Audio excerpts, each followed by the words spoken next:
পাঁচুরিয়া, খাগড়াছড়ি, দমদমা, হরিপুর, কুড়িষ্যার, বস্তলা, নাকালী, হাটিরা, জগন্নাথপুর, উল্লেপাড়া, বিরামপুর, রংপুর, সৈয়দপুর, দিনাজপুর। এখন আপনারা খবর শুনবেন সকাল 2টা 27 মিনিটের খবর। খবর পড়ছি আমি মোহাম্মদ আজিমুল শাম চক্রবর্তী, গৌরব চন্দ্র দাস, শিবল চক্রবর্তী আর নারিন্দা চৌধুরী টু দা জান্নাতুল মুখার্জি। খবর প্রচারিত হচ্ছে পাঁচুরিয়া ঘুপাড়া গুতগুতি সেন্টার থেকে। এতক্ষণ শুনলেন সংবাদ শিরোনাম, এখন শুনবেন বিস্তারিত। ঢাকায় বিমানবন্দরে একটি 90 বছরের যুবতী কন্যাকে আটক করা হয়। তার গায়ে পুরুষ মানুষ হাত দিতে পারছে না বলে সঙ্গে সঙ্গে ক্যামেরা থানায় ফোন করে সাতজন নেত্রী পুলিশ হাজির করেন। তার চুলের মধ্যে প্রবেশ করে দেখে 7টি গ্রামী ব্যাংক লুকানো। তাকে অনেক মারপিট করা হয়। তিনি নিজেই স্বীকার গেছে, আমি এভাবে বাংলাদেশ থেকে বিদেশে অনেক গ্রামী ব্যাংক পাচার করেছি। নগরবাড়ি ঘাট থেকে আরো একটি বুড়োকে আটক করা হয়। তাকে লাত্তি দিয়ে ফেলা তার ডান পাও থেকে 17 বিঘা জমি উদ্ধার করা হয়, আরো পাওয়া বলে আশা করা যাচ্ছে। নাকালে থেকে পাশের একটি লবণের জাহাজ আসার পথে হঠাৎ কালিয়ামার সঙ্গে টক্কর লেগে জাহাজটি ডুবিয়ে যায়।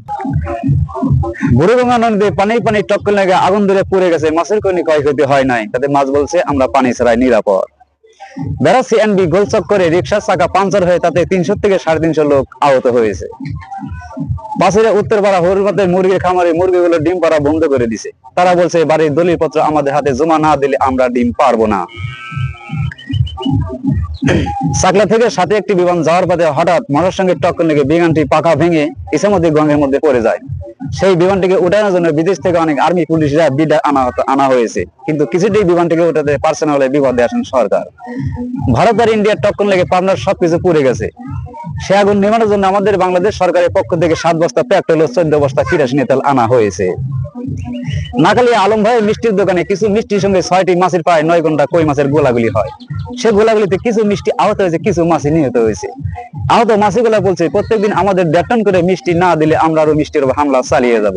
দোকানদার বাধ্য হয়ে তাদেরকে প্রত্যেকদিন 1.5 টন করে মিষ্টি দেওয়ার সিদ্ধান্ত নিয়েছে। পাঁচুরিয়া উত্তরপাড়া রিজাউলের বিয়ে বাড়িতে 2 দল কুকুরের হাড্ডি খাওয়া নিয়ে বিশাল এক সংঘর্ষ। সে সংঘর্ষে 20 থেকে 30টি চেয়ার ও টেবিল ভাঙচুর হয়। সেই সঙ্গে আমাদের ইশারত সাংবাদিক সঙ্গে সঙ্গে সেখানে উপস্থিত হয়। কুত্তাগুলোকে জিজ্ঞেস করলে তারা বলে, হাড্ডির সাথে মাংস না রাখলে আমরা আরো বিয়ে বাড়িতে হামলা চালিয়ে যাব। বেড়া ইছামতি নদীতে একটি চাউলের খনি পাওয়া গেছে।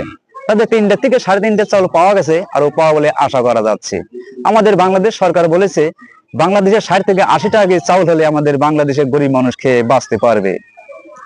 পাঁচুরিয়া মাদ্রাসার পিছনে মঞ্জুল ভাইয়ের ফার্নিচারের দোকান ভেঙে চুরমার হয়ে গেছে। সেই ফার্নিচারের দোকানের মধ্যে 2 থেকে 2.5 লক্ষ টাকার কসমেটিকের মালামাল ছিল। মঞ্জুল ভাইয়ের দোকান ক্ষতি হয় দুঃখ প্রকাশ করেন বলে আমাদের হাটুরিয়া 4 চেয়ারম্যানে ক্ষতিপূরণ দিবে বলে আশ্বাস দিয়েছেন মঞ্জুল ভাইকে। বাংলাদেশ সরকার বলেছেন, মাছের এত উৎপাদন কম কেন? আমাদের ইশারত বাবু খোকা বলেছেন যে সাতিয়া থেকে পাবনায় একটি ওষুধের গাড়ি যাওয়ার সময় হঠাৎ ইছামতি গাঙের মধ্যে গাড়িটি ডুবিয়ে যায়। সেই গাড়ির মধ্যে অনেক মায়াবড়ি ছিল। এই মায়াবড়ি মাছগুলো খেয়ে ফেলছে বলে তাদের সন্তানাদি বন্ধ হওয়ার সম্ভাবনা হয়েছে। এজন্য মাছের উৎপাদন কম দেখা দিচ্ছে। পাঁচুরিয়া কবরস্থান থেকে 2টি মুর্দা পালিয়ে যাওয়ার চেষ্টা করে। আমাদের 6 নং ওয়ার্ডের মজিদ সাহেব সঙ্গে সঙ্গে তাদেরকে আটক করে ফেলে। চাকলা পল্টন ময়দানে বিশাল একটা সালিশ বসেন। সে সালিশে মৃত্যু দুটো বলে যে, আমরা দুনিয়া রূপের ভালো কাজ করে আসিনি বলে কবরের মধ্যে অনেক গরম, এজন্য আমরা বাইরে যাচ্ছি একটু হালকা বাতাস খাওয়ার জন্য। আমাদের চাকলা ইউনিয়নের নেতাবন্ধু বলেছেন, যেসব এলাকার ব্রিজ নাই সেসব এলাকার নদী কাইটা ব্রিজ দেওয়ার কথা বলা হয়। এতক্ষণ শুনলেন সংবাদ শিরোনাম, এখন শুনবেন আবহাওয়া। পাঁচুরিয়া, খাগড়াছড়ি, দমদমা, হরিপুর, কুড়িষ্যার, বস্তলা, নাকালী, হাটিরা, জগন্নাথপুর, উল্লেপাড়া, বিরামপুর, রংপুর, সৈয়দপুর, দিনাজপুর এসব গ্রামের উপর দিয়ে 2430 দ্বারা ঘূর্ণিঝড় ও বজ্রবৃষ্টি বয়ে যেতে পারে। তার সঙ্গে কিছু বাতাসও বয়ে যেতে পারে।